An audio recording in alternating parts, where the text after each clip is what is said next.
Welcome to Games from Folktales, a podcast that mixes historical research and tabletop role-playing settings. I'm your host, Timothy Ferguson, this week for a brief episode on Anosognosia. Gentle listener, how many times did I try to pronounce that word? Anosognosia first came to my attention as a game mechanic early in the Trump presidency, when certain people noticed that President Trump went off script from his teleprompter on a regular basis, and spread the rumour, since discredited, that it was because he was illiterate or suffering from anosognosia. In the real world, anosognosia is a symptom of illness, particularly certain types of degenerative memory conditions. In mythic Europe, it's a useful effect of mentum magic.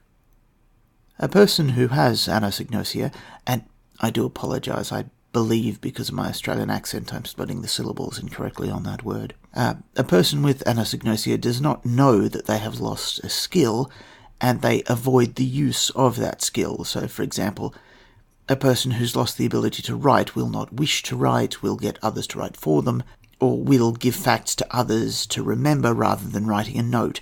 They do not know that they have lost the ability to write, and some, though they cannot learn that they have lost the skill, because they forget the evidence that they have lost their ability.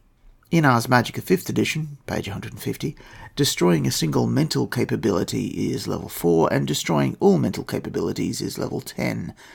Splitting the difference in magnitudes, that places a spell that destroys a skill and imposes anosognosia on the loss at a base level of 5.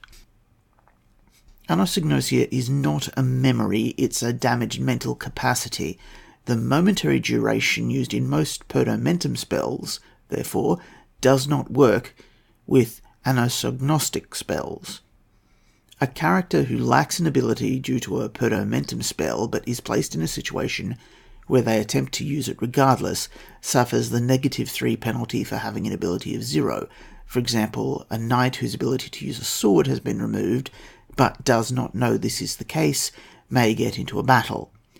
The knight will probably try to use his lance as a spear, or draw his dagger, or wrestle, but if absolutely forced to use a sword, there's a -3 penalty there.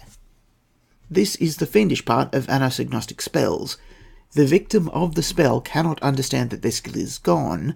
They rationalize around the hole in the skill set, but they still get into the dangerous situations where the skill would be vital. An enemy who employs this class of spells can effectively ambush the victim in clear daylight whenever they wish, as often as they wish. In those societies where combat is allowed in public, provided it's fair, there's little to stop a character just murdering a rival in the street. In thinking about anosognosia, I'm reminded of the recent television series Westworld. In the first episode, a character tries to shoot another but fails. This reveals that one of the characters is a host, a robot, and the other is a guest, a human. It reveals this not just to the audience, but to the robot. It reveals that this scene has played out many times. The robot cannot remember it is a robot, it cannot remember that it can't hurt the guests. The robot has something like anosognosia. Could anosognosia be used judicially? Could you make a magus forget, for example, how to use combat magic, then get them to forget that they have forgotten, then make them forget you cast the spells on them? It doesn't seem all that difficult with proto-mentum magic to create a mental straitjacket that's invisible to the mind that's bound inside it. How could a player character notice this? If they did notice this, could they somehow store a prompt external to their mind to cue them to seek aid or an answer? See you next week for some snake whipping.